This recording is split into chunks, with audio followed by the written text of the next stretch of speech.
Are you guys anything like me where you finally have a day off, you're a little bit tired, it's beautiful out, all you want to do is crack a can of ice cold Sprite?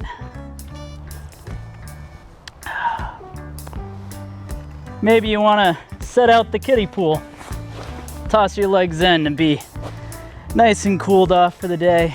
And yeah, your significant other, and in my case, the love of my life, my fiance, brings over a honeydew list. Pages and pages and pages.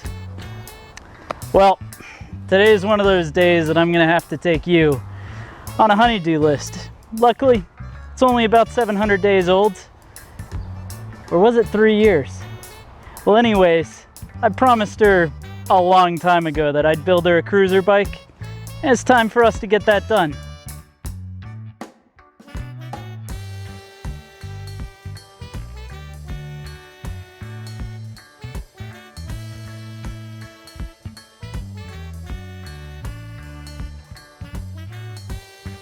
So what we got here is a Specialized Daily.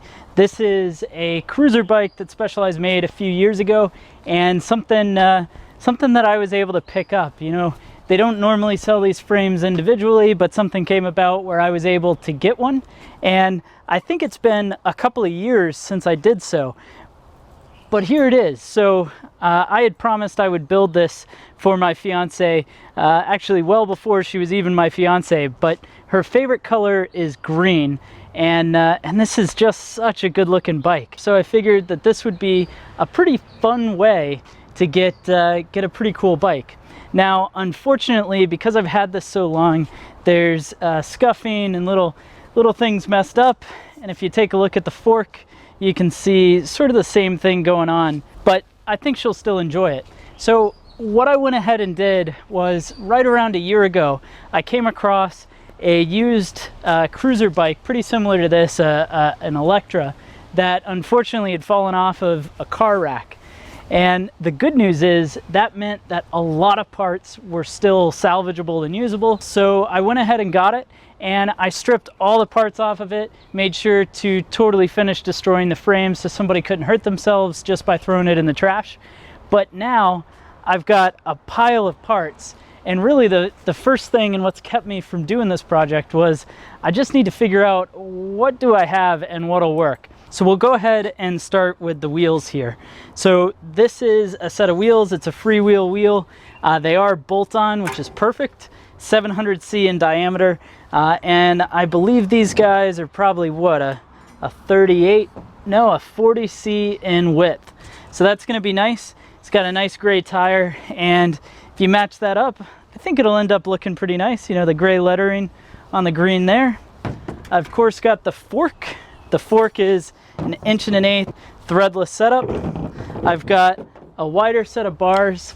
I have checked these out. I don't think they're bent, but you can see some of the remnants of where the bike was sliding against the ground. Came with one brake, just a rear. So we've got that. Got a crank set. I'm not sure what chainring size this is, but let's go ahead and say it's the right size. Actually, it says 44 tooth, so that should actually be pretty good. It's got cartridge bottom bracket, which I'm hoping works. We'll get that threaded today and find out. You got the Mega Range cassette, which is trash. A Sarah rear derailleur, saddle clamp, couple of grips, and this is one of the ones that got messed up, and I'm guessing this bike, I can't remember, it's been so long, but it must have been a grip shift, because you can see one of the grips is shorter, the one that got messed up, and it doesn't look like I saved a shifter, so I'm assuming that was part of the problem. But the good news is I actually have a shifter from back when I did that upgrade on our 2 Alibis, so that should be fine. We've got the rear brake, we have front, rear, already looked at that, kickstand, yeah. And then the donor bike was a threaded headset, so this isn't gonna work. We're gonna need a stem, and I think this bar, memory would serve right, is probably a 25-4. So it means it's going to be a little tricky to get a stem, but we should be able to. Now, out of all this stuff, really what I need to find out is, first, make sure that that tire fits in the frame, which I'm sure the 40C will have no problem doing, but should check it anyways. Second, let's get this guy set up, threaded in, and make sure the bottom bracket works. And then at that point, really it's going to be just doing some research, finding the right stem. And the other thing is, I got to find a derailleur that'll work, because just looking at the bike, I now notice, boop, that's right, this is a sliding dropout without a derailleur hanger. But what is really interesting here is it's got braze-ons that are actually set up where you could put a zip tie in. And actually, so if we go down the frame here, you can see that we've got these little braze-ons, little spots for the cable, comes out. And that's not the brake, because the brake's gonna mount up here, loop. You've got a little catch right there for the brake. And then it's actually internal. If you look underneath, internal comes out that side. So that's obviously not going to be the problem. And shoot, there's a good chance I've had this a lot more than the couple 3 years I thought I did. It said 2015. Now the first thing I'll do when test fitting this is I want to see if the seat post clamp mounts up.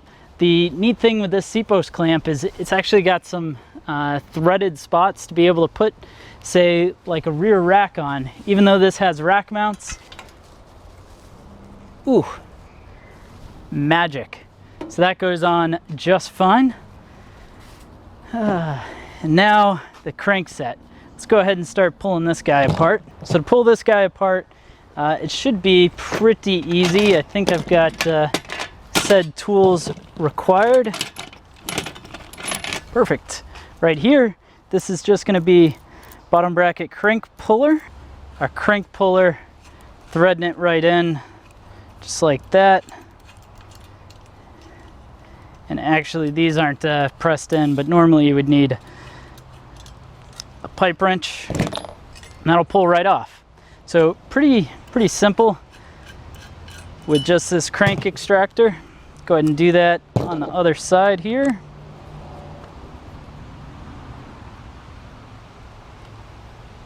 And I bet you after doing that, this is probably loose enough that I don't even need the crank puller. No. So there we go. There we go. Now the interesting thing with this is a 68mm shell. So what I'm going to go ahead and do first is I'll jump back inside, I'll grab my calipers, let's measure out the bottom bracket, make sure it accepts a 68, and then the second number that matters here is this says that it's a 118. And what a 118 is that's actually the width of the spindle. So 68 is the shell width, spindle is 118. Most road bikes and hybrids are a 68mm shell, so I'm pretty sure that'll work. But the 118 part is important because when this together, you don't want the chainring to come into interference with the frame. So you need a spindle that's wide enough that's not going to cause a problem. So let's just go get a tool. We'll get that measured up with a set of calipers. So what you're measuring here is just going to be the width of the bottom bracket shell. And what you can see here, so when I tighten that up, we're looking right at 68mm shell width. This should fit just fine, so I'll put that back up. Make sure it doesn't get damaged. And before we go any further, because I did find the saddle, let's just go ahead, get a touch of grease on that, and we'll slide it into the frame. That way I can go ahead and clamp the frame rather than clamping the paint. Not that it matters too much, especially considering this thing's been banged around for the last who knows how long at this point.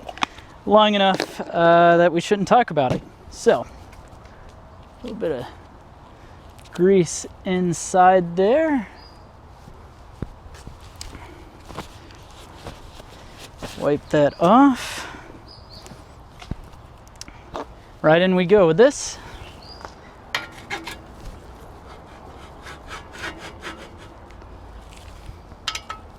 Perfect. Already looks more like a bike already. So we've now swapped over to the ever so dorky head cam, but hopefully this will help show you what we have going on. But so I've got that 68mm bottom bracket that's going to go into the bike here. And really what I want to do is just get a little bit of grease on the bottom bracket first.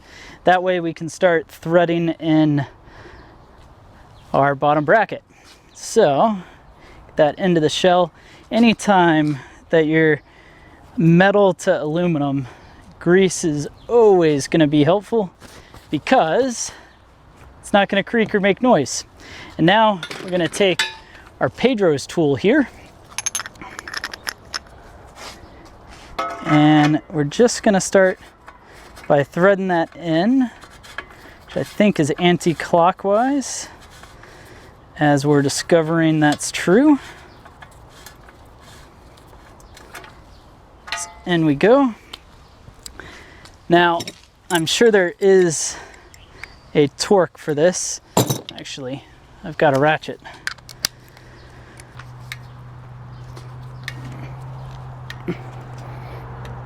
There we go. Now we'll take the other side, just for the sake of it. Go ahead, take our tool, and we'll start thread that guy in. And the magic here when you're threading this in is what you're actually doing is you're essentially locking the bottom bracket in place. It's working more or less like a jam nut would.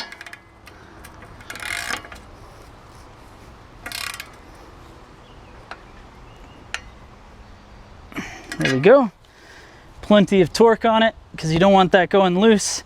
And it's really not something that you're going to have to worry too much about as far as it's, stripping out, as long as everything's threaded in right. Interesting to note, you don't put grease on a square taper bottom bracket. Reason being here is the grease actually takes up some of the space on this spline, and because it's on an angle, what you're trying to do is you're actually getting a compression fit. So if you put grease there, it'll allow the crank to start to walk itself off. So most people want to put grease on there, but you really shouldn't. Start to get this guy threaded up, and I'm gonna need a longer 8mm. I've got one of those inside, so we'll get that eventually, but this is just gonna get everything mocked up.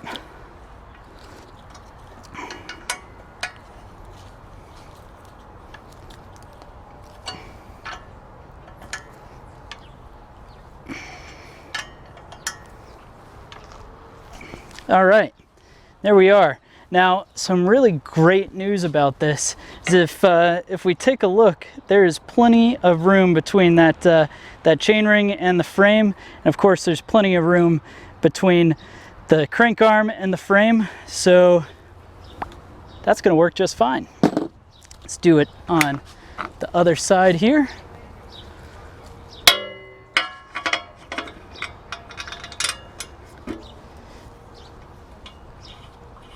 That going, and again I'll go back through when I have a longer 8mm from inside the house to get this torque down right.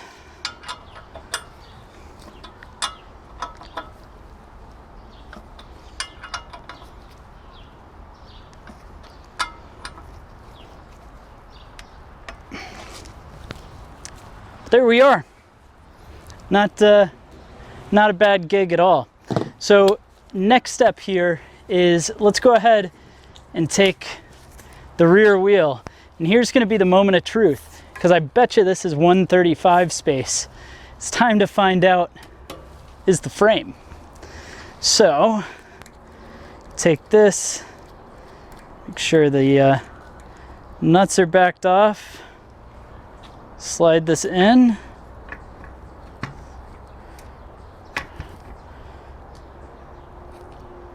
Yeah, good enough.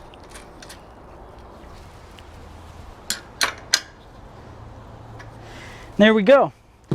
So wheel works. Personally, I think it looks pretty sharp there. not too bad. What I will need to do is get both a stem for this threadless headset here, or a threadless fork, but I also need to buy a headset. Clearly a nice silver headset, but run some spacers. I bet you I don't even have to cut this fork. That's gonna be kind of nice. Front fork, not that there'd be any question, but let's check just to be sure. Yep, fits just fine. So no question there. But what is going to be of question here is actually what we're going to do about a rear derailleur on this bike. So I've got two options as I see it. And the first is pretty obvious. I could run this bike single speed. I could just get a single speed cog, get it threaded onto the wheel here, because this is a freewheel setup. The challenge if I were to do that is now the chain line, see if I can get that to where you can see it, be pretty wonky because the chain is way outboard and the setup with the frame is, or the setup with the hub I should say, is inboard quite a bit. So that chain would be at quite a tilt. So I don't think that's going to be ideal. I think what I need to do is find a derailleur that is one of the ones that slides up into this notch and actually has its own hanger coming down. So I'm sure that's not too hard to do. Now, before I go ahead and buy a derailleur, I was just thinking about it. I need to make sure that the freewheel fits on without any issue. Again, that's another piece to this frame, not knowing if it was really designed necessarily for a freewheel. We should actually pop this wheel back off. We'll now take our wheel here. Yeah, you never know.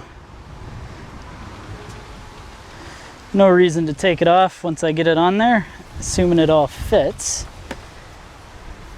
which most likely it will. Put that aside.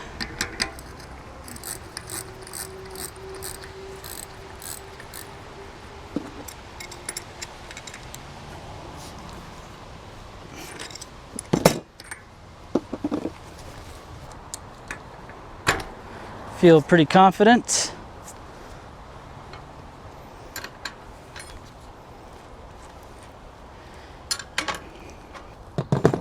Good news, looks like it fits. So this is showing to be pretty successful. Went ahead and grabbed our brake here. This should be a pretty easy install. Brake's just gonna slide right on.